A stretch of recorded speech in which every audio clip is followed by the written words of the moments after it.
احسان ماننے کی بجائے الٹا مجھ پر ہی رعب جما رہی ہو؟ اور ذرا غور فرماؤ تو اس وقت تم میرے سینے کے کئی بال اپنی جنگلی پن کی وجہ سے نوچ چکی ہو۔ لگتا ہے یہاں سے تھوڑا کھسکی ہوئی ہو، نہ ہاتھوں پر کنٹرول ہے نہ دماغ پر۔ رومان عالم نے تیوری چڑھا کر اس کی کن پٹی پر انگلی رکھے جتایا اور کہتے کے ساتھ ہی اس کی نازک سی کمر پر سے اپنے مضبوط بازو کے ساتھ توڑ دیا۔ اس کے جتانے پر اشک سٹپٹائی تھی اور سوچے سمجھے بغیر دھیان دیے بغیر کہ وہ اب رومان عالم کے مضبوط احساس سے رہا ہو چکی ہے۔ اس نے اس کا گریبان جھٹ اپنی مٹھی کی قید سے آزاد کیا۔ ابھی وہ ایک بار پھر دھڑام سے زمین بوس ہونے کو تھی جب رومان نے لمحہ ضائع کیے بغیر اس کو تھاما تھا، پھر آہستہ سے سرگوشی کرتے تھوڑا اس پہ جھکتے ہوئے بولا، دیکھ لو اس دفعہ پھر تم گرنے کو تھی، مجھے مجبوراً تمہیں چھونا پڑا۔ رومان عالم کی آنکھوں میں نہ جانے کیا تھا کہ اشک سے مزید اپنی پلکیں اٹھائی نہ گئی اور وہ اسے اپنی نظریں چڑھا گئی تھی۔ اس کے رخساروں پر بھاری پلکوں کا دلکش جھلمل کرتا رقص رومان کی آنکھوں کو کھیرا کر رہا تھا۔ غیر متوازن ہونے سے اشک کا دوپٹہ اس کے شانوں سے ڈھلک گیا۔ رومان نے اس کا ڈھلکا ہوا دوپٹہ اس کے سر پر دیا۔ دور رہو مجھ سے، چھونا نہیں، دیکھو چھونا نہیں۔ اشک نے دائیں ہاتھ میں پکڑی چھری اس کی آنکھوں کے سامنے لہرائی۔ وہ اپنے تئیں اپنی حفاظت کر رہی تھی۔ اس کی سیاہ گہری آنکھوں میں سرخ ڈورے نمایاں ہوئے، جیسے خون چھلکا رہی ہو، جیسے وہ اذیت کی آخری حد کو چھو رہی تھی اس وقت۔ رومان عالم ایک دم اس کے بدلے تیور دیکھ کر چونک گیا۔ میرے قریب مت آنا۔ آنسوؤں کا گولا اس کے حلق میں جا پھنسا تھا۔ وہ رونا نہیں چاہتی تھی، خود کو مضبوط ظاہر کرنا چاہتی تھی، مگر یہ آنسو عین وقت پر اسے دگا دے رہے تھے۔ میں تو بس دوپٹہ ٹھیک۔ اس کی گھنی مسکان پہ چمکتے موتی دیکھ کر شدید خود پہ نادم ہوا، مگر سامنے موجود ہستی اس بات سے انکاری تھی کہ مقابل پشیمان ہے اپنی بے اختیاری کے باعث۔ رومان عالم نے یہ سب جان کر ہرگز نہ کیا تھا۔ وہ تو خود صنف نازک سے دور بھاگنے والوں میں سے تھا، مگر اشک نے کہیں نہ کہیں اس کو اپنی حفاظت کے لیے چھری اٹھائے دیکھ کر متوجہ کر ڈالا تھا۔ پھر اس کی معصوم چہرے پر پھیلے کرب نے شاید وہ لمبا چوڑا مرد بے بس محسوس کر رہا تھا خود کو اس بے ضرر سی لڑکی کے آگے۔ اس بار میں کچھ بھی غلط ہونے نہیں دوں گی، سمجھے تم؟ وہ دھمکی آمیز انداز بولی، مگر آواز کپکپا رہی تھی۔ آپ غلط سمجھ رہی، میں تو بس آپ کے سر پر دوپٹہ برابر کرا تھا، میرا ارادہ آپ کو ہرگز بھی۔ ادھوری بات کہہ کر وہ لب بھیج گیا۔ اس سے آگے وہ کچھ بھی کہنا رومان عالم کو کچھ عجیب ہی محسوس ہوا تھا، اسی لیے چپ ساتھ گیا۔ تاہم اپنی نئی نویلی دلہن سے ہرگز ایسی بات کی توقع نہیں کر رہا تھا۔ کتنا غلط سمجھ بیٹھی تھی وہ اس کو، لیکن اس میں قصور اس کا بھی نہ تھا۔ وقت اور حالات انسان کو بہت کچھ سکھا دیتے ہیں اور ایسا رویہ اپنانے پر مجبور کر دیتے ہیں کہ انسان بے خود ہو کر رہ جاتا ہے۔ میرے ہاتھ سلامت ہے، میں اپنی خود بہت بہتر حفاظت کر سکتی ہوں، سمجھے؟ وہ ہلک کے بل چلائی تھی۔ میں کہہ رہا ہوں نا، آپ کو غلط فہمی ہوئی ہے۔ وہ پتہ نہیں کیوں نہ چاہتے ہوئے اپنی صفائی پیش کر رہا تھا۔ غلط فہمی؟ مجھے نہیں بلکہ آپ کو خوش فہمی ہے کہ ہم جیسے غریب لوگوں پر اپنا تسلط قائم کر کے کچھ بھی کر لیں گے۔ تسکین ملتی ہے آپ جیسے لوگوں کو یہ گھٹیا ترین قسم کی حرکتیں سر انجام دے کر؟ ششتر سا ساکت کھڑا خود پہ برستی الزامات کی بارش کو خاصی خندہ پیشانی سے سینے پر ہاتھ باندھے دائیں بھوؤں کو اچکائے بڑی توجہ سے سن رہا تھا۔ اس نے تو بس اپنی بیوی کی عزت اس کے دوپٹے کو سر پہ رکھ کر اسے مان دینے کی کوشش کی تھی، اور آگے سے اتنا شدید ری ایکشن دیکھنے کو ملے گا تو اس کے وہم و گمان میں بھی نہ تھا۔ کسی زام میں مت رہے گا مسٹر، میں آپ کی عمارت دیکھ کر آپ سے ڈروں گی، آپ کا ہر الٹا سیدھا حکم بجا لاؤں گی، کوئی بکاؤ مال نہیں، سمجھے؟ لا حول ولا قوت۔ بے ساختہ رومان عالم کے لب فرفرائے تھے۔ محترمہ، میں کہہ چکا ہوں آپ سے پہلے بھی اور اب بھی کہہ رہا ہوں کہ آپ مجھے بالکل غلط سمجھ رہی ہیں۔ رومان اس کے الزام تراشیوں پہ بھوچکا ہی تو رہ گیا۔ آنکھوں میں کچھ دیر قبل اشک کے لیے نرم تاثرات میں اب سرد مہری ابھر آئی تھی، جو اشک کو اس کی آنکھوں کے ذریعے خود میں اترتی ہوئی محسوس ہوئی۔ وہ پل میں سہمی تھی، مگر اپنے تاثرات چھپانے میں شاید بہت ماہر ہو چکی تھی۔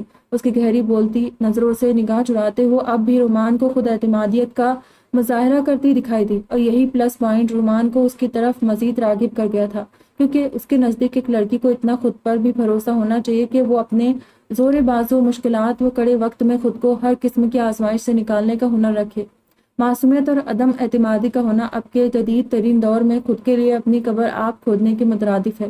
جیسے جیسے وہ اشک کو سمجھ رہا تھا، ویسے ویسے اس کو اندازہ ہو رہا تھا کہ وہ سمجھدار ہونے کے ساتھ ساتھ اپنی عمر سے پہلے ہی کافی بڑی ہو چکی ہے۔ جانتی ہو یہ بکاؤ مال کا مطلب کیسے کہتے ہیں؟ غصے پہ قابو پانے کی کوشش کے باوجود رومان عالم کی آواز میں تلخی رچی ہوئی تھی۔ میں سب جانتی ہوں، میں اپنے شانوں کو میں پیوست ہوتی رومان عالم کی سخت انگلیوں کتاب نہ لاتے آنکھوں میں تکلیف سے آنسو بھر آئے، جبکہ لہجہ حد درجے ٹوٹ پھوٹ کا شکار ہوا تھا۔ آپ آج کی رات میرے وجود کو تو حاصل کر لیں گے، لیکن میرے دل تک رسائی ہرگز بھی کوئی حاصل نہیں کر سکتا۔ یاد رکھیے گا۔ آنکھوں سے اشک روا تھے، جبکہ لہجہ اس قدر ترکھلے ہوئے تھا کہ رومان عالم نے ایک جھٹکے سے اشک کو سیدھے ہاتھ سے خود پر ہٹایا اور خود آشام نظروں سے گھورا۔ بھاری دوپٹہ ڈھلک کر زمین بوس ہوا، جس کے باعث اشک کے سراپے کے دلکش نشیب و فراز کافی حد تک پوری آب و تاب سے جھلک دکھلا رہے تھے۔ اشک کے رخساروں پر اشک موتیوں کی صورت بکھرنے لگے تھے۔ اسے یوں مسلسل روتے دیکھ کر رومان عالم کا پارا چڑھ گیا۔ آخر تمہارے اس طرح سے رونے کا مطلب کیا ہے؟ کیا باور کروانا چاہتی ہو تم مجھے کہ میں جلاد ہوں، تمہارے ساتھ ناجائز کر رہا ہوں، یا پھر میں نے تم پر آتے ظلم و ستم کا پہاڑ توڑ دیے ہے؟ یہی جتانا چاہتی ہو نا؟ مجھے بولو۔ وہ ایک ایک لفظ چبا چبا کر کہتا، مزید بہت کچھ سخت سست سنانا چاہتا تھا، مگر اسے ہچکیوں سے روتے دیکھ کر اور اس کے تیوروں میں اپنے لیے برہمی دیکھ کر لبوں پر کفل بندی کر دی۔ وہ ایک کے بعد ایک سگریٹ سلگاتا، جیسے خود بھی اندر ہی اندر سلگ رہا تھا۔ درمیانی فاصلہ مٹاتے ہوئے وہ اب اس کے سر پہ جا پہنچا تھا۔ سحری کا وقت ہو گیا، جا کر شاور لو اور چینج کرو، باہر جا کر کسی کو بھی پتہ نہ چلے ہمارے درمیان کیا ہوا۔ وہ مصالحت آمیز انداز بولا کہ آہستہ آہستہ اس کو جان لے گا تو اس کے ساتھ کیا مسئلہ ہے، وہ ایسا برتاؤ کیوں کر رہی ہے، اس کے ساتھ وہ جان کر سلجھا لے گا۔ ابھی وقت کی نزاکت کو دیکھ کر اس نے یہی فیصلہ کیا۔ دوگلا پر نفرت ہے مجھے تم جیسے مردوں سے۔ زخمی ناگن کی طرف فنکارتی ہوئی دونوں ہاتھوں سے اپنا بھاری ملبوس اٹھائے اٹیچ واش روم کی طرف بڑھ گئی اور دھاڑ سے اس کے منہ پر دروازہ بند کیا۔ رومان عالم دانت پیس کر رہ گیا، جلتی ہوئی سگریٹ کو زمین پر گرا کر بوٹوں کی ٹوس سے مسل دیا۔ سگریٹ کی راکھ کی چنگاریاں بجھ چکی تھی، مگر دل میں لگی چنگاری کی مدت نہ جانے کب تک تھی۔ رمضان کے اس بابرکت ماہ میں آج عالم ہاؤس میں جشن کا سا سما تھا۔ آج شاہ ہاؤس کے مکینوں کی خوشی دینی تھی، کیونکہ ان کی آنکھوں کا تارا آج 10 سال بعد واپس اپنی سرزمین، اپنے ملک، اپنے گھر واپس آیا تھا۔ شاہدہ بیگم نے اس کا نکاح آتے ساتھ ہی اپنی پسند سے اشک سے کروایا تھا، اور دوسرا کل پہلا روزہ بھی تھا۔ آرام سے شاہدہ بیگم نے گھر کے 2 ملازموں کو آپس میں ٹکراتے ہوئے دیکھ کر کہا۔ ہر طرف افراتفری کا عالم تھا۔ کوئی کچن میں گھسا کھانے پینے کی تیاریاں کر رہا تھا تو کوئی پتہ نہیں کتنی بار باہر گیٹ کے چکر لگا چکا تھا۔ وہ بھی اپنی ساڑی کو سنبھالتی اپنے بیٹے رومان عالم کے لیے جلدی جلدی ہاتھ چلاتے اس کی پسند کی کھیر بنا رہی تھی۔ اتنی لگن سے اسے کھیر بناتے دیکھ پاس کھڑے ملازمین بھی مسکرا رہے تھے۔ شاہدہ بیگم اب کچن کا کام بالکل بھی نہیں کرتی تھی، لیکن بیٹے کے واپس آنے کی خوشی میں آج سحری کی تیاری کے لیے کچن میں موجود تھی۔ قیمے بھرے پراٹھے سینک دو، جلدی کرو۔ مائرہ بچے تم دہی نکالو فریج سے، چلو جلدی جلدی، ہاتھ چلاؤ سب۔ کام کے دوران وہ رومان اور اشک کے بارے میں سوچ کر تھوڑا اداس ہو گئی تھی۔ نہ جانے دونوں نے ایک دوسرے کو اپنا لیا ہوگا یا نہیں، وہ سوچوں کے تانے بانے بننے میں مگن تھی۔ کیا ہوا تائی امی، آپ سیڈ کیوں نظر آ رہی ہے؟ اس نے چہرہ گھما کر اپنی تائی کی طرف دیکھا جن کا چہرہ بجھا ہوا تھا۔ کچھ نہیں، بس ایسے ہی، وہ چہرے پر مسکراہٹ سجائے بولی تو ان کی بات سن کر مطمئن ہوتی وہ بھی دوبارہ سے اپنے کام میں لگ گئی۔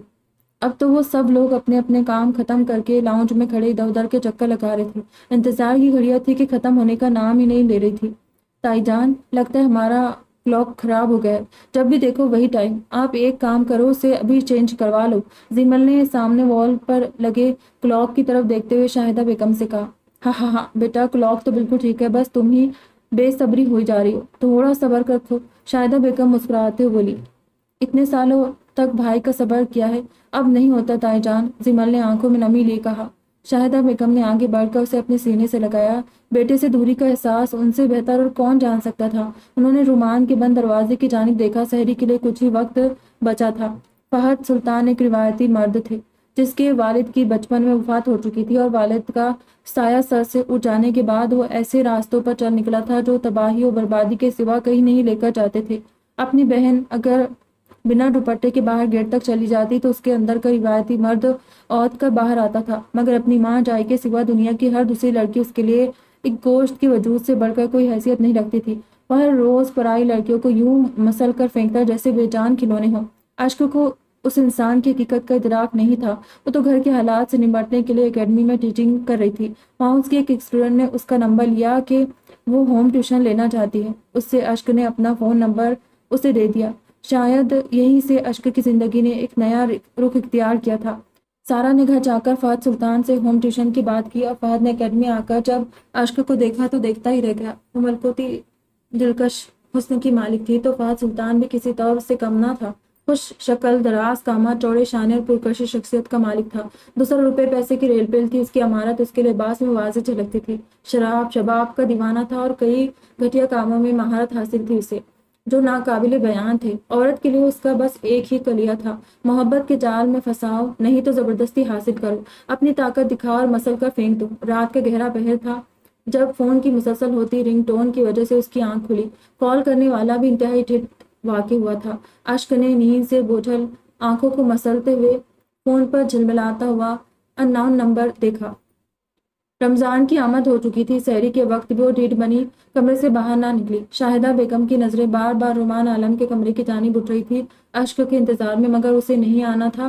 وہ نہیں آئی۔ سمل جاؤ، تم بھابھی کے لیے سحری اس کے روم میں لے جاؤ، شاید نیا ماحول ہے نا اس لیے بچی ذرا ہچکچا رہی ہوگی باہر آنے سے، انہوں نے نہایت رسان اور متانت سے کہا۔ شاید یہ خود کو تسلی دینے کا انداز تھا یا باقی سب کو، کیونکہ دلہن ان کی پسند کی تھی تو باقی کسی کو اس کے رویے کا مورد الزام ٹھہرا ہی نہیں سکتی تھی۔ رومان عالم نے سحری کی اور نماز ادا کرنے کے لیے مسجد کی جانب روانہ ہو گیا۔ شاہدہ بیگم دل محسوس کر رہ گئی۔ ان کے دل میں بہت ارمان تھے کہ آج مل کر سحری کریں گے، مگر خواہشات پوری ہونے کے لیے نہیں ہوتی یا پھر ان کی پوری ہونے کا ابھی وقت نہیں ہوتا۔ شاہدہ بیگم ایک پڑھی لکھی بارواب شخصیت کی مالک تھی۔ اویس عالم کی وفات کے بعد اس کا بزنس سنبھال چکی تھی۔ اویس عالم کے چھوٹے بھائی احد عالم اور اس کی بیوی کی ایک ایئر کریش میں ڈیتھ ہو گئی تھی تو ان کی دو بیٹیاں مائرہ اور آئرہ کی ذمہ داری بھی شاہدہ بیگم پہ آ پڑی تھی۔ شاہدہ بیگم کے دو بچے تھے، بڑا بیٹا رومان عالم اور چھوٹی بیٹی سیمل۔ رومان عالم جب کالج میں زیر تعلیم تھے، آئرہ بھی کالج میں گئی۔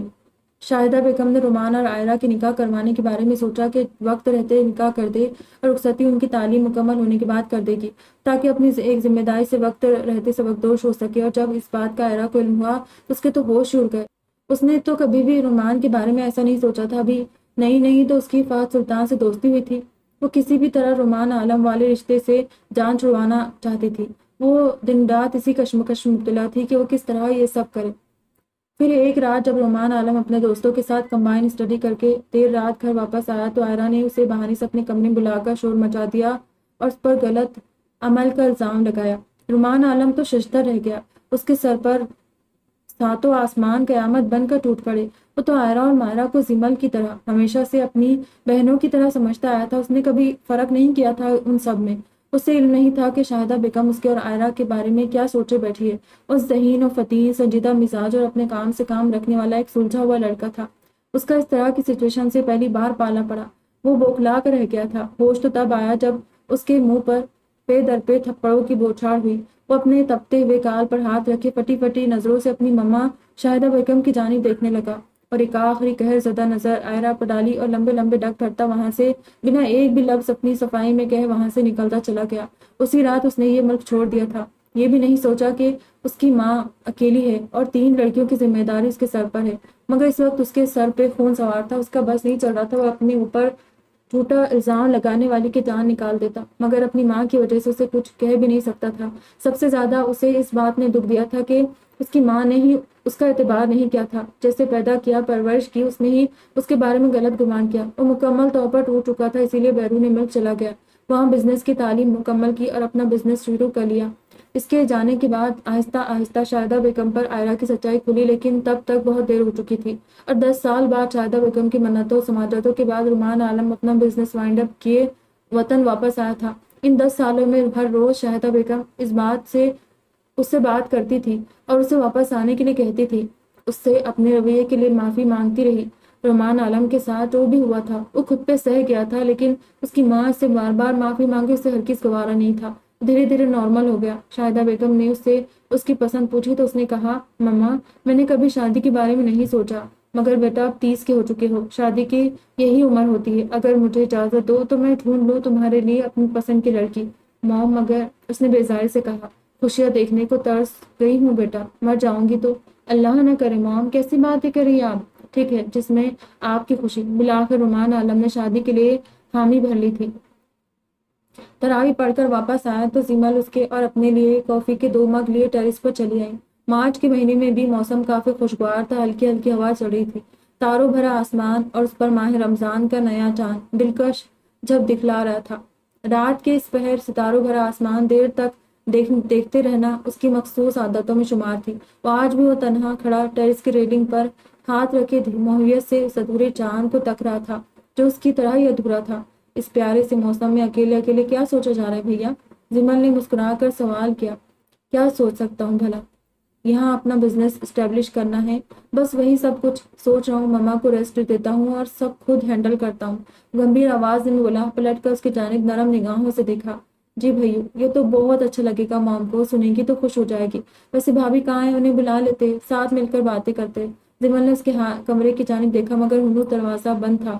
رہنے دو، اسے تھک گئی ہوگی، ریسٹ کرنے دو۔ رومان عالم سنجیدگی سے گویا ہوا۔ بھیا آپ کہیں نا بھابھی کو باہر آیا کرے روم سے، سحری افطاری بھی روم میں ہی کرتی ہے۔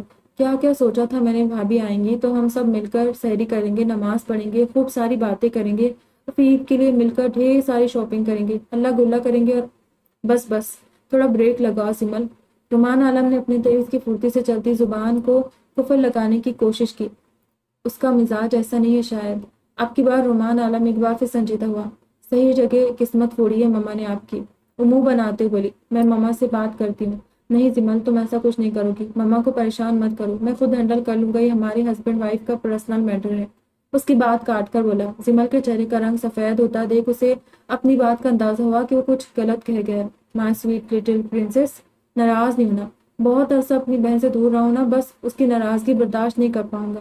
میں ناراض نہیں ہوں بھائیو، زمل لو یو سو مچ، آپ کی خوشی کے لیے کچھ بھی کروں گی، پرومس کسی کو کچھ نہیں کہوں گی۔ اس کی آنکھوں میں نمی سی گھلنے لگی۔ بس میں مما کو پریشان نہیں کرنا چاہتا، سب ٹھیک ہو جائے گا، تھوڑا ویٹ کرو۔ رومان عالم نے اس کے شانے کے گرد اپنی بازو باندھی تو زمل اس کے ساتھ لگے۔ اب ہم ہمیشہ ساتھ رہیں گے بھیا، اور اس عید پر مجھے عیدی بھی چاہیے، تیار ہے نا؟ ہاتھوں کی پشت سے آنکھوں کی نمی صاف کرتے لہجے کو حشاش بشاش بنائے کچھ یاد آنے پر جوشیلی آواز بولی۔ جتنی دل چاہے لے لینا۔ وہ دل سے مسکرایا۔ رومان عالم سے کافی کا خالی مگ لیے زمل واپس مڑ گئی۔ وہ اس سے باتوں کے دوران کافی ختم کر چکا تھا۔ وہ سوچوں میں ڈوب گیا۔ اس لڑکی کا عجیب و غریب رویہ اب اسے شدت سے محسوس ہونے لگا تھا۔ آخر وہ ایسی کیوں ہے؟ وہ اتنی الجھی ہوئی اپنے آپ میں گم رہنے والی، اسے دیکھ کر کبوتر کی طرح آنکھیں میچ لینا اور بات کرنے سے کترانا، اس کے روم میں جاتے ہی سائڈ پلٹ کر آنکھیں موند کر سوتے بن جانا۔ نہ تو وہ لڑکی سحری کرتی ہے نہ ہی افطاری، نہ اس لڑکی کو اس نے کبھی نماز ادا کرتے ہوئے دیکھا تھا۔ اس بات کا اندازہ اس نے تب لگایا تھا جب زمل اشک کو سحری دے کر جاتی، وہ فجر کی نماز پڑھنے کے بعد کمرے میں آتا تو سحری ڈھوکی تو وہی پڑی ہوتی اور بستر میں منہ چھپائے لیٹی رہتی۔ لیکن جب وہ صبح آفس کے لیے نکلتا تب کھانا تھوڑا بہت کھا لیا گیا ہوتا مگر برتن وہیں پڑے ہوتے۔ وہ کمرے سے باہر نہیں نکلتی تھی، ملازمہ آ کر صفائی کرتی اور برتن لے کر چلی جاتی۔ وہ رات کو جب کمرے میں داخل ہوا تو ہمیشہ کی طرح اس کے آنے سے پہلے سو چکی تھی۔ رومان عالم نے سگریٹ سلگائی، لبوں میں دبا کر گہرا کش لیتے ہوئے دھواں ہوا میں جھاڑ دیا اور مضبوط قدم اٹھاتے ہوئے بیڈ کے قریب آیا۔ بے شک اس کی زندگی میں ایک نئے رشتے کا اضافہ ہو چکا تھا مگر وہ اسے اسپیس دے رہا تھا۔ اب شادی ایسا بندھن ہے جس میں شوہر اور بیوی ساری زندگی ایک ساتھ بسر کرتے ہیں، تو پھر اس رشتے کو استوار کرنے کے لیے اتنی جلدی کیوں؟ ایک دوسرے کو سمجھے، وقت دے تاکہ خوش اسلوبی سے یہ سفر طے ہو سکے۔ یہی رومان عالم کا نظریہ تھا مگر وہ اس پر حق رکھتا تھا۔ اس کی ذات میں دلچسپی لے گا تو اس معاملے کو سلجھا پائے گا۔ اس نے سوچا شاید اسے اپنے رشتے کا احساس کروانا چاہیے۔ تبھی اس کے قدم اپنے آپ اس کی جانب اٹھنے لگے۔ اس کی نظریں اس منظر پر ٹھہر سی گئی تھی۔ وہ اتنی دلکش لگ رہی تھی کہ کسی بھی پتھر دل کو اپنے سامنے ڈھیر کر سکتی تھی، مگر رومان عالم جیسے مضبوط کردار شخص نے بہت آسانی سے محظوظ ہوتے ہوئے اس کے سراپے سے نظریں ہٹا لی۔ کچھ دیر وہ سگریٹ پھونکتا رہا۔ مدھم روشنی میں اس کی نظریں بار بار بھٹک کر اس کے حسین سراپے کی جانب اٹھ رہی تھی۔ شاید یہ ان کے مابین رشتے کی کشش تھی۔ وہ ڈھیلا سا سہ لباس زیب تن کی ہوئی تھی، دوپٹہ ایک طرف پڑا تھا جبکہ صرف پیروں پر کمفرٹر تھا۔ رومان عالم اس کے نازک سے وجود کو اپنے نظروں کے حصار میں رکھے سوچ رہا تھا کہ ان کی شادی کو 4 دن گزر گئے اور اس نے اشک کو اتنے غور سے یا بغیر دوپٹے کے نہیں دیکھا تھا۔ وہ ہر وقت خود کو بڑی سی چادر میں لپیٹ کر رکھتی تھی۔ کمرے میں لگے گلاب اور موتیے کی مسیری اب تھوڑی پرانی ہو چکی تھی، پھول سوکھنے کو تھے مگر ابھی بھی ان کی بھینی بھینی مہک کمرے میں پھیلی ہوئی تھی۔ پھولوں کی خوشبو اور وہ نازک سی کلی اسے بہکا رہی تھی۔ اس سجے ہوئے کمرے پر ایک سرسری نظر ڈال کر وہ انگلیوں میں دبی ہوئی سگریٹ کو بورڈ کی ٹو سے مسل کر بوجھل قدموں سے چلتا ہوا بیڈ کے قریب اشک کی سمت آیا اور ہلکا سا جھک کر اسے دیکھنے لگا۔ پھر ہاتھ بڑھا کر اس کے چہرے پر بکھرے بالوں کو نرمی سے کان کے پیچھے کیا۔ اب غور اس کے وجود کا نظروں سے جائزہ لینے لگا، پھر جھک کر اس کے دائیں گال کو اپنی انگلیوں کی پوروں سے سہلانے لگا، پھر اسی طرح دوسرے گال کو نرمی سے سہلانے لگا۔ اب اس کی نظر اشک کی گردن کے خم پر پڑی جہاں شہرک پہ بھورا تل تھا۔ تم دنیا کی سب سے حسین لڑکی ہو، اس کے دل نے بے ساختہ پن سے اقرار کیا۔ رومان عالم کا دل اس پل زور سے دھڑکا تھا۔ پہلی بار اس نے اپنی زندگی میں ایسا محسوس کیا تھا کسی صنف مخالف کے لیے۔ اس پل وہ بے اختیار سا جھکا تھا اس پر۔ چند لمحے وہ اسی سحر انگیز لمحوں کی قید میں رہا، پھر ہوش آنے پر لب ہٹا لیے، مگر اسے حیرت ہوئی یہ انکشاف ہونے پر کہ اشک ذرا سا بھی نہ کسمسائی، بلکہ وہ گہری نیند میں تھی جس کا پتہ اس کی گہری سانسیں دے رہی تھی۔ سحری کے لیے لگایا گیا الارم بجا تو اشک نے ہڑبڑا کر جھٹ سے اپنی آنکھیں کھولی۔ پیچھے ہٹے! دونوں ہاتھوں سے زور لگا کر رومان عالم کے سینے پر ہاتھ رکھے اسے خود سے دور کیا اور گہرے گہرے سانس لینے لگی۔ سانسیں ہموار کرتی اور پھٹی پھٹی آنکھوں سے کچھ دیر پہلے خود پہ جھکے ہوئے رومان عالم کو دیکھنے لگی۔ ایک ہی جست میں رومان عالم کے پہلو سے اٹھی تو رومان نے بے ساختہ ہی اس کی کلائی تھام لی۔ کہاں جا رہی ہوں؟ Wash room. وہ جانتا تھا پھر بھی پوچھ رہا تھا۔ شاور لینے؟ وہ تڑک کر بولی۔ ایسا تو کچھ ہوا نہیں، پھر شاور کیوں؟ وہ شرارت آمیز انداز میں مبہم سا مسکرایا۔ وہ جان بوجھ کر شرارت سے بولا، اس سے دوستانہ مراسم بڑھانے کو۔ الارم کیوں لگایا تھا؟ اشک نے جان بوجھ کر اس کی بات نظر انداز کرتے اپنا سوال داغا۔ کیوں؟ روزہ نہیں رکھنا تھا؟ رومان عالم نے اس کی آنکھوں میں آنکھیں ڈال کر استفہامیہ انداز میں سوال کیا۔ نہیں رکھنا، وہ کاٹدار لہجے میں بولی اور جھٹپٹاتے ہوئے اس کی مضبوط گرفت میں سے اپنی کلائی چھڑانے کی کوشش کی تھی۔ کیوں نہیں رکھنا؟ اگر کوئی پرسنل ایشو ہے تو مجھے کھل کر بتا سکتی ہو۔ وہ ابھی بھی اس کی بات کو ہلکے میں لینا تھا، تبھی جان بوجھ کر اسے چھیڑ رہا تھا۔ مجھ جیسے انسان کو کوئی حق نہیں، نہ تو میں اس قابل ہوں اور نہ ہی میرے روزے نماز سے کوئی فرق پڑنا۔ استغفار، کیسی باتیں کر رہی ہو؟ ہوش میں تو ہونا۔ انسان گناہوں کا پتلا ہے، کوئی بھی انسان فرشتہ نہیں، سب سے کوئی نہ کوئی گناہ ہو ہی جاتا ہے، پر پروردگار ہمیں موقع دیتا ہے اپنے گناہوں کی مغفرت کا۔ اس پاک ذات کو ہماری عبادت کرنے یا نہ کرنے سے کوئی فرق نہیں پڑتا۔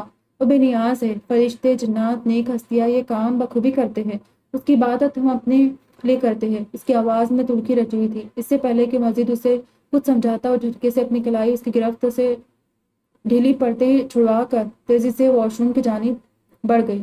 پورا 1 گھنٹہ وہ لڑکی شاور کے نیچے کھڑی رہی، اپنے اوپر پانی بہاتی رہی۔ نہ جانے کون سی گندگی تھی جو مٹنے نہ پا رہی تھی۔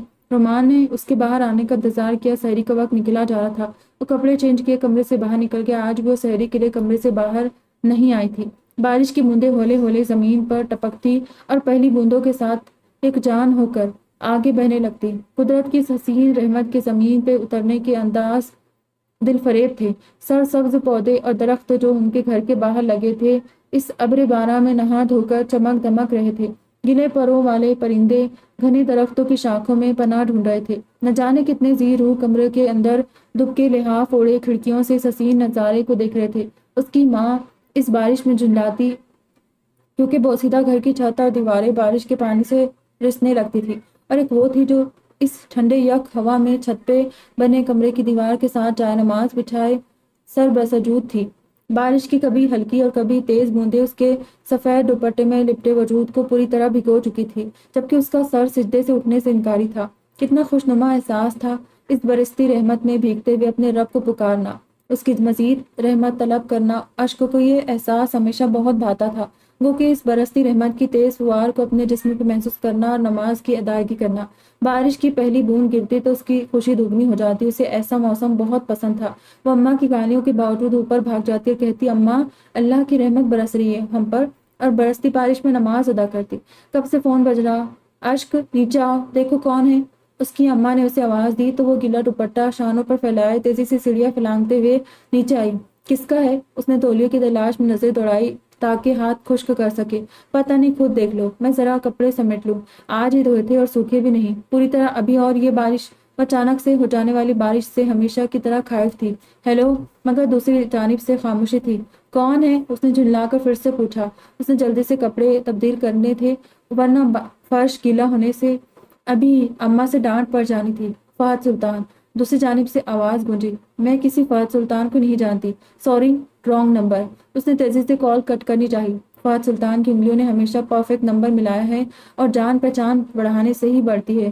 آئے بڑھا لیتے۔ اس کی بکواس بات پر اشک کو تو تب ہی چڑھ گئی۔ مجھے کسی سے فضول جان پہچان بڑھانے کا قطعی شوق نہیں ہے، اور آئندہ اپنی انگلیوں کو یہ نمبر ملانے کی زحمت مت دیجیے گا۔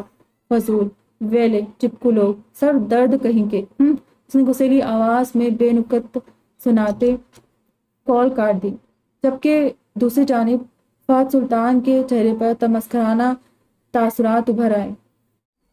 رات آہستہ آہستہ گہری سیاہ ہو رہی تھی۔ بیک گراؤنڈ سے ٹیک لگاتے ہوئے وہ ٹی وی پر کوئی سیاسی ٹاک شو دیکھ رہا تھا کہ یکایک اس کی نگاہ کھڑکی سے پڑی۔ چند دن سے رومان عالم کی آنکھوں سے نیند اٹھی ہوئی تھی۔ وہ اتنی آسائشوں کے بعد بھی سکون سے نہ رہ پا رہا تھا۔ کھڑکی سے نظر آتی تیز موسلادھار بارش وہ خود پہ جبر کیے صرف آنکھوں سے دیکھ رہا تھا۔ وہ اٹھ کر ٹیرس پہ آ گیا۔ آسمان پہ چھائے بادلوں سے برستی تیز بارش نے لمحے بھر میں ہی اس کی پھیلی چوڑی ہتھیلی کو اپنی زد میں لے لیا۔ اس کے دونوں ہاتھوں کی ہتھیلیوں پر بارش کی بوندیں ٹکرا کر پھسل جاتی۔ اس کی نظر اپنے ساتھ خالی بستر پہ پڑی۔ آج بھی وہ وہاں موجود نہیں تھی۔ اسے شدت سے اس کی کمی محسوس ہوئی تھی۔ وہ اس موسم کو انجوائے کرنا چاہتا تھا، لیکن اس کے ساتھ کوئی نہ تھا جس کو وہ کہہ سکتا۔ وہ ہمیشہ کی طرح اس بار بھی دل مار گیا۔ اسے واش روم میں گئے 1.5 گھنٹے سے زیادہ ہو گیا تھا۔ ابھی تک وہ واش روم سے باہر نہیں نکلی تھی تو رومان عالم کو تشویش لاحق تھی۔ وہ تیز تیز قدم اٹھاتے واش روم کے دروازے کی جانب آیا۔ Ashiq, Ashiq, open the door. What are you doing? Open the door. Ashiq, میں کہہ رہا ہوں دروازہ کھولو 1 منٹ سے پہلے، ورنہ میں اسے توڑ دوں گا۔ What happen? ڈیم اٹ، دروازہ کھولو۔ کتنی ہی دیر شاور کے نیچے کھڑی آنکھیں بند کیے پرانے مناظر میں کھوئی رہی۔ جیسے سارے پرانے کردار دھندلے ہو کر واپس میں گڈمڈ ہونے لگے۔ اسے کچھ سمجھ نہیں آ رہا تھا۔ اسے یاد آ رہا تھا کیا، بلکہ اسے کبھی بھولتا ہی نہیں تھا کہ اس کی ماں اسے کتنی محبت کرتی تھی، اس کے ناز اٹھاتے اسے نہ تھکتی تھی۔ کچھ حقیقتیں تلخ ہوتی ہے، مگر کچھ حقیقتیں ایسی ہوتی ہے جو جسم سے لہو نچوڑ کر رکھ دیتی ہے۔ جس وقت وہ ادھڑی ہوئی حالت میں اپنی ماں کو ملی تھی، اپنی ناز و پلی بیٹی کی انتہائی ناقابل حدید حالت کو دیکھ کر نہ ان کی سماعتیں کام کر رہی تھی نہ بصارتیں۔ جیسے جیسے وقت گزر رہا تھا رومان عالم کی آواز میں سختی آ گئی۔ چہرے پر پریشان کن اور تشویشناک تاثرات نمایاں تھے، مگر دوسری جانب سے گہری خاموشی تھی۔ کوئی جواب نہ ملنے پر رومان عالم کے صبر کا پیمانہ لبریز ہو گیا۔ اس نے واش روم کے دروازے کو ایک بازو اور پاؤں لگا کر زوردار جھٹکا دیا تو واش روم کے دروازے کا لاک ٹوٹ گیا اور دروازہ دھڑ سے کھل گیا۔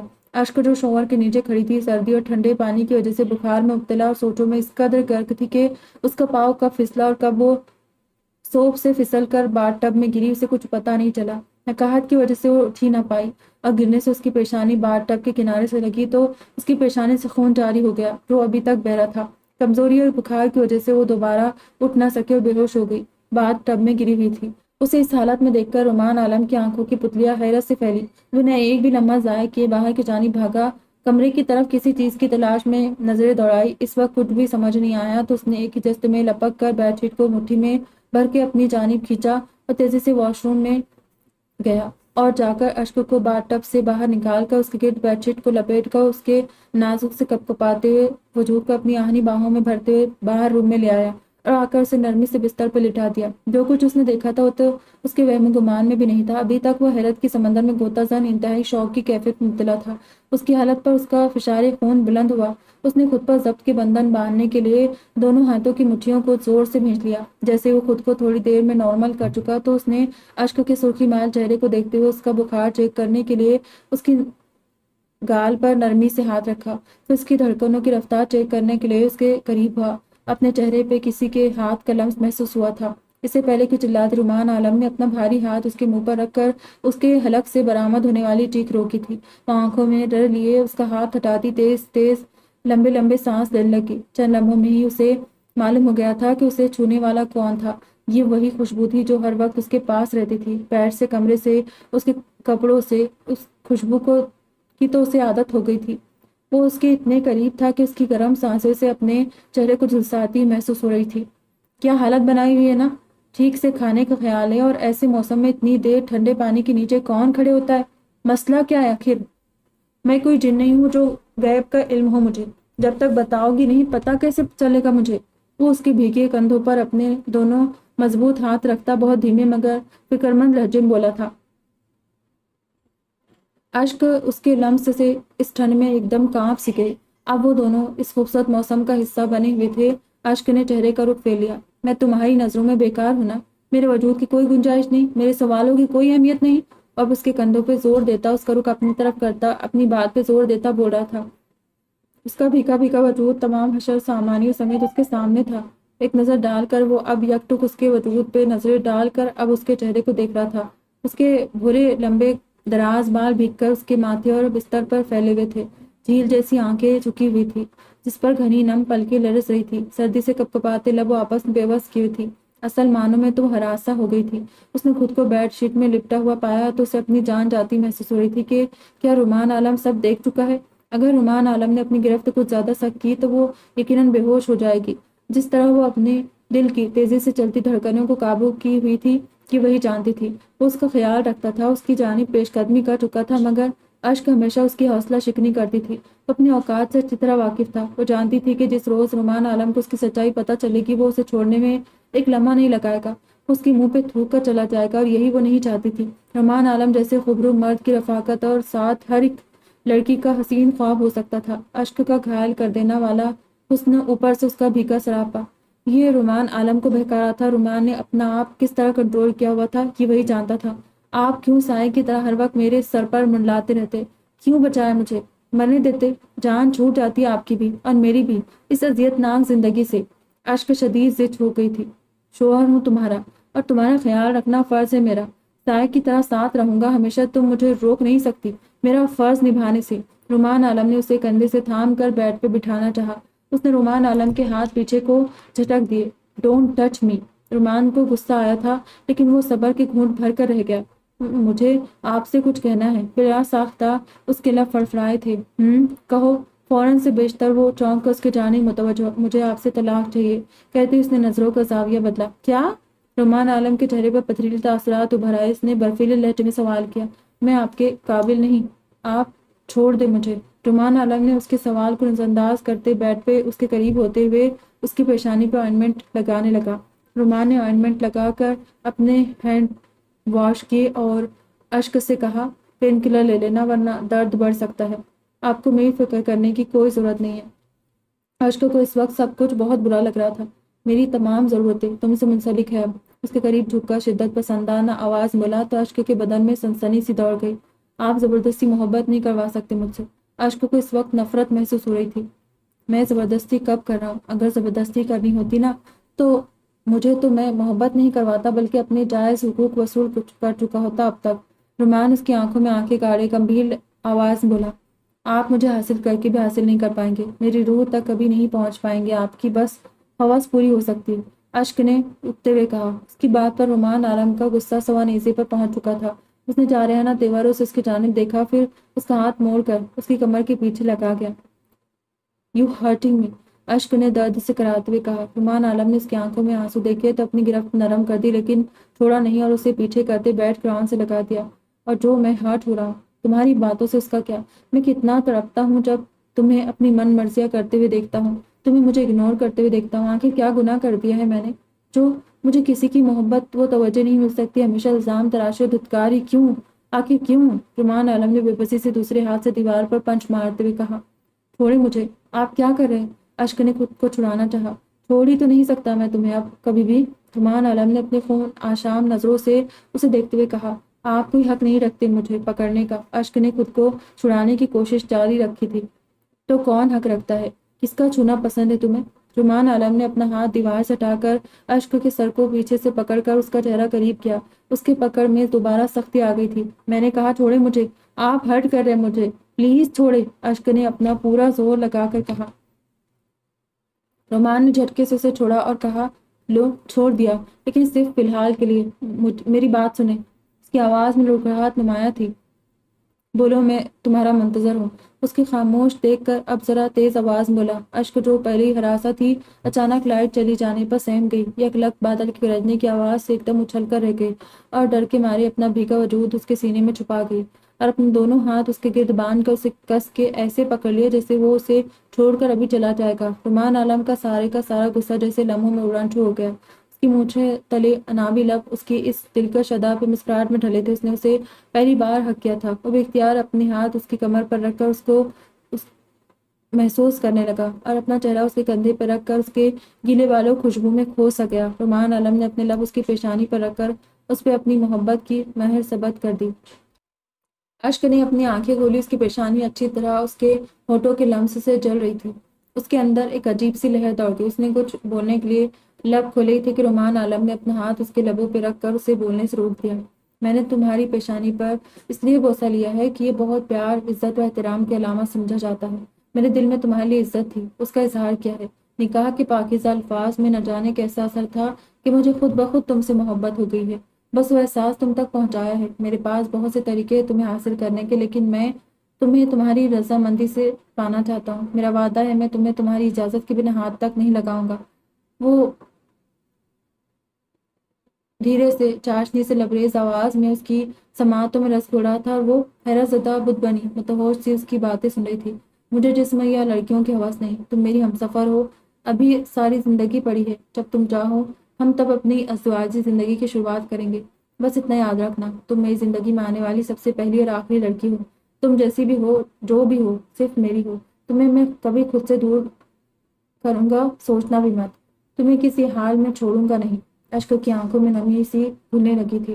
تمہارے جسم پر یہ تشدد زدہ نشان کیسے آئے؟ اس کی انگلیاں ابھی بھی اشک کے نم بالوں میں موو کر رہی تھی۔ اس کے سوال پر اشک جھٹکا کھا کر اس سے دور ہوئی، ایسے جیسے اسے 440 واٹ کا جھٹکا لگا ہو۔ آنسو آنکھ سے نکل کر گال پہ بہہ جائے تو مطلب آپ کو تکلیف ہوئی ہے، لیکن آنسو آنکھ سے ہوتے ہوئے حلق میں اٹک جائے تو یقیناً اندر کچھ ٹوٹا ہے، اندر کی الگ دنیا ہوتی ہے۔ اشک کے حلق میں آنسو کا گولا اٹک کر رہ گیا تھا۔ اسے اپنی سانسیں ٹوٹتی ہوئی محسوس ہوئی۔ گاڑی کچھ فاصلے پر رکی تھی اور اس میں سے فہد سلطان نکل کر اس کے گھر کے دروازے پر آیا۔ وہ وائٹ پھولوں کا گلدستہ ہاتھ میں لیے گیٹ کے پاس آ کر رک گیا اور کلائی پر بندھی گھڑی کی طرف دیکھا۔ کئی دنوں سے اشک کو اسی وقت پھول، چاکلیٹس اور طرح طرح کے گفٹ موصول ہو رہے تھے۔ وہ بہت پریشان تھی اس سب کو لے کر۔ اس نے وال کلاک کی جانب دیکھا جہاں اسی کوریئر والے کے آنے کا وقت ہو گیا تھا۔ وہ آج فیصلہ کن انداز میں آگے بڑھی اور آ کر دروازہ کھول دیا اور منہ میں بڑبڑانے لگی۔ آج پھر کوریئر والا کچھ لے کر آیا ہے، میرے لیے تو اسے چھوڑوں گی نہیں۔ اس کی غصیلی آواز پر اس کی طرف مڑا جو کہ چونک گئی تھی۔ آج بھیجنے والا خود ہی آ گیا ہے آپ سے ملنے، Mrs Fahad Sultan to be. Fahad Sultan کی بھاری آواز پر وہ چونک گئی تھی۔ تم؟ وہ حیرت انگیز نظروں سے اس کی جانب دیکھنے لگی تھی۔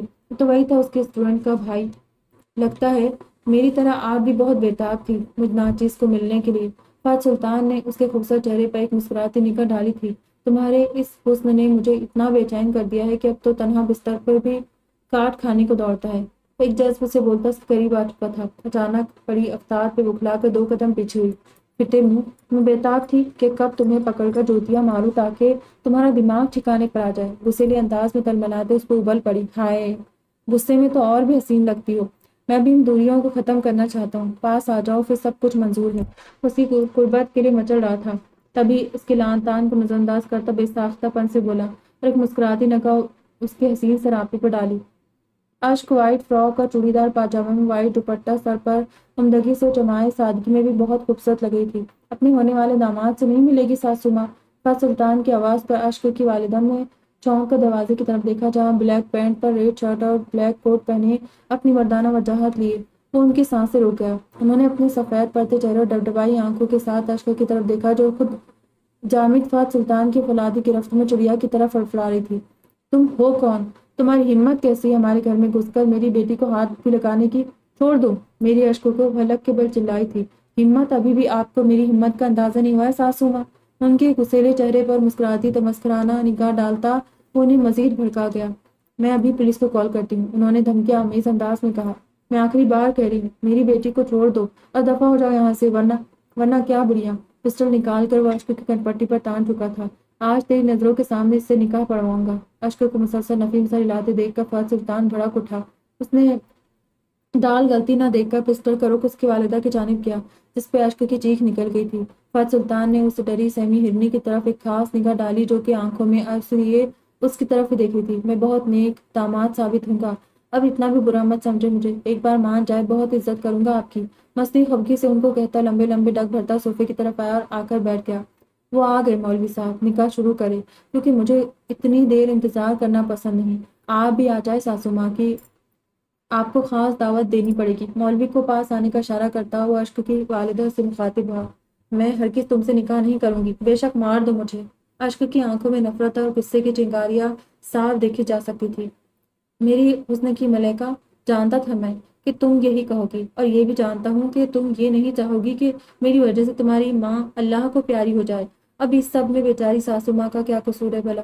اس کے منہ سے نکلتے الفاظ اشک کو ساکت کر گئے۔ اشک نے قہر زدہ نظروں سے اسے دیکھا، جس کے چہرے پر خون جلا دینے والی مسکراہٹ تھی۔ اماں! اس کی والدہ کی آنکھوں سے آنسو چھلکے تھے، اور اشک تو بس مرنے کے قریب تھی۔ میری فکر مت کر، اس گھٹیا انسان سے کبھی نکاح کی حامی مت بھرنا، چلا اٹھی تھی۔ بڑھیا تیری تو! اس نے ہوا میں پسٹل اٹھا کر ایک فائر کیا، اور ٹھاک کی آواز سن کر اشک کی دل کی دھڑکن بند ہو کر چلی تھی۔ قبول کرو ورنہ! ان پر نظر ڈالتا رکا تھا۔ زندہ دیکھنا ہے نا اپنی ماں کو؟ جو اتنا خود پرسکون تھا، اتنا ہی اشک کو بے سکون کر رہا تھا، کشمکش مبتلا کر دیا تھا۔ اشک نے کٹیلی نگاہ اس پر ڈالی۔ نہیں، اس کی والدہ رو دی تھی۔ نکاح شروع کرے مولوی صاحب۔ فہد سلطان واپس صوفے پر آ کر ٹک گیا اور اپنے آدمیوں کو پاس آنے کا اشارہ کیا۔ کب سے خاموش تماشائی بنے مولوی نے فہد سلطان کو دیکھا، جو اسے لیٹ کرنے پر کھا جانے والی نظروں سے دیکھا تھا۔ اشک نے بالآخر سر اسبات میں ہلا دیا تھا۔ اس کی والدہ نے کرب سے آنکھیں بند کی تھی۔ اشک ایک آخری دھندلی سی نظر اپنی ماں پر ڈالتی رو پڑی تھی۔ اس کی والدہ نے سرد نگاہوں سے فہد سلطان کے فاتحانہ چہرے کی جانب دیکھا تھا۔ نکاح ہو چکا تھا اور وہ کچھ کر نہ سکی تھی۔ ڈرائیور نے گاڑی ایک محل نما عمارت کے پورچ میں آ کر روکی تو فہد سلطان نے ایک نظر خاموش آنسو بہاتی اشک پر ڈالی، پھر دروازہ کھول کر باہر آ گیا اور دوسری طرف آ کر دروازہ کھولتا اس کے باہر نکلنے کا انتظار کرنے لگا۔ اشک، جو اس کی ایک نظر پر ہی خوف محسوس کرتی، خود میں سمٹ گئی تھی۔ دروازہ کھلنے پر باہر نکل گئی۔ چلے، وہ جو اس کے اسلحے سے لیس آدمیوں کو دیکھ رہی تھی، جو ان سے کافی آگے نکل گئے تھے۔ فہد سلطان کی آواز پر اس کی طرف دیکھنے لگی، جو اس کے چلنے کا ہی ویٹ کر رہا تھا۔ اشک چھوٹے چھوٹے قدم اٹھاتی اس کے پیچھے سنگ مرمر سے بنے ہوئے فرش پر سہج سج کا قدم اٹھاتی ہال میں داخل ہوئی، جہاں ایک طرف اس کے آدمی کھڑے تھے اور دوسری طرف ایک سنجیدہ سی لڑکی کھڑی تھی۔ رباب! فہد سلطان کے پکارنے پر لڑکی اس کے پاس آئی۔ جی سر، میم کو کمرے میں لے جائے اور ان کی ہر ضرورت کا خیال رکھنا اب آپ کے ذمے ہے۔ فہد سلطان کے کہنے پر رباب نے اپنی نم دیدہ آنکھوں والی خوبصورت میم کو دیکھ کر اسبات میں سر ہلایا تھا۔ سر، آپ کے روم میں؟ رباب کچھ تذبذب کا شکار ہوئی تھی، کیونکہ فہد سلطان کے الفاظ نے کون سے کمرے میں لے کر جانا ہے ان کی نشاندہی واضح نہیں کی تھی۔ مس رباب! فہد سلطان ہاتھ پینٹ کی جیبوں میں پھنسائے اس کے قریب آیا۔ جب فہد سلطان نے اسے اپنے دل کی ملکہ بنا لیا ہے تو میری ہر چیز پہ اس کا حق ہے اور اس کی ہر چیز پہ میرا۔ اس کے الفاظ میں اگرچہ نرمی تھی، مگر اس کا لہجہ کچھ باور کرواتا ہوا تھا، جیسے وہ کہے تو رباب سے رہا تھا مگر اشک کو اشارتاً جتلا رہا تھا۔ Sorry sir. مس رباب کو بھی اس چیز کا احساس بخوبی ہو گیا تھا۔ تم اپنے کمرے میں جاؤ، آرام کرو، بہت جلد ملاقات ہوگی۔ اب کہ وہ اشک کی طرف مڑتے ہوئے بولا، جو ایک خشک نگاہ اس پر ڈالتی سر جھکا گئی۔ آئیے میم۔ رباب کے کہنے پر اس کے ساتھ چل دی۔ وہ جانتی تھی کہ اگر وہ کوئی واویلا کرے گی تو فہد سلطان نے زبردستی کیا بس ایک غصے کی نظر سے اسے پست کر دینا تھا۔ اب تک اتنا تو جان گئی تھی کہ فہد سلطان کچھ بھی کر سکتا تھا، جانے بنا کہ اس میں کسی کی مرضی ہے یا بھی نہیں۔ رباب اسے جس کمرے میں لے کر آئی تھی وہ کہنے کو تو بیڈ روم تھا، مگر اس کی کشادگی بہت زیادہ تھی۔ ایک طرف صوفے اور دیوان رکھ کر چھوٹے سے ڈرائنگ روم کی شکل دی گئی تھی۔ بھاری پردے، دبیز قالین، قیمتی شو پیس، بہترین انٹیریئر۔ دوسری طرف اسٹڈی روم کی طرز کا ایریا تھا، جہاں ٹیبل اور اس کے اوپر لیپ ٹاپ اور بہت ساری فائلز تھیں۔ اگر اسٹڈی ایریا کے ساتھ دیکھا جائے تو گلاس ڈور تھا، جس کے پیچھے ڈریسنگ روم تھا اور آگے بیڈ روم تھا۔ شاہانہ طرز کا بیڈ روم جو اپنے مالک کے اعلیٰ ذوق کا منہ بولتا ثبوت تھا۔ میم، آپ فریش ہو جائیں اور ڈریس چینج کر لیں، پھر بیوٹیشین آ کر آپ کو تیار کر دے گی، اور مجھے بتا دے کہ آپ اس وقت کیا کھانا پسند کرے گی۔ مس رباب کی آواز پر چونکی اور اس کی طرف مڑی تھی۔ نہیں، سر نفی میں ہلا گئی۔ میم، کچھ تو کھانا پڑے گا ورنہ سر مجھ پر غصہ ہوں گے۔ مس رباب کی بے چارگی پر وہ ایک نظر ڈال کر رہ گئی۔ مجھے کچھ دیر کے لیے اکیلا چھوڑ دے۔ وہ زار زار روتے ہوئے اسے جانے کا اشارہ کرتی بیڈ پر گرنے کے سے انداز میں بیٹھ گئی۔ اماں! سر ہاتھوں میں تھام گئی۔ اسے ابھی تک یقین نہیں آ رہا تھا کہ زندگی اس کے ساتھ اتنا بڑا کھیل کھیل گئی تھی، اور وہ بالکل چپ قسمت کی ستم ظریفی پر حیران تھی۔ مجھے یہاں نہیں رہنا، میں واپس اٹھتے ہوئے بولی، مگر پھر ایک دم رکی تھی۔ کہاں جاؤں گی میں؟ وہ کہیں نہیں جانے دے گا مجھے۔ اگر اس نے میری اماں کو نقصان پہنچایا تو؟ اس کے آنسو آنکھوں سے بے اختیار بہنا شروع ہو گئے تھے۔ کیا کروں میں؟ گھر میں اکیلی، اماں نہ جانے کیا کری ہوگی، کیا حال ہوگا ان کا میرے بعد۔ اس کا ذہن اس کی اماں کی طرف ہی بھٹک رہا تھا۔ تبھی مس رباب ٹی ٹرالی لیے کمرے میں داخل ہوئی۔ میم، یہ آپ کے لیے کوشش کی ہے کہ کچھ نہ کچھ آپ کو پسند آ جائے، اگر کچھ اور چاہیے تو بتا دیجیے گا۔ اشک نے شکوہ کنا نگاہ اس کی جانب ڈالی تو رباب دل محسوس کر رہ گئی۔ وہ اس کی مدد کرنے کا اختیار نہیں رکھتی تھی، تبھی مزید کچھ بولنے بنا واپس چلی گئی۔ وہ اس وقت دلہن بنی غضب ڈھا رہی تھی۔ ڈیپ ریڈ لہنگے میں ملبوس اس کا حسن دوبالا ہو گیا تھا۔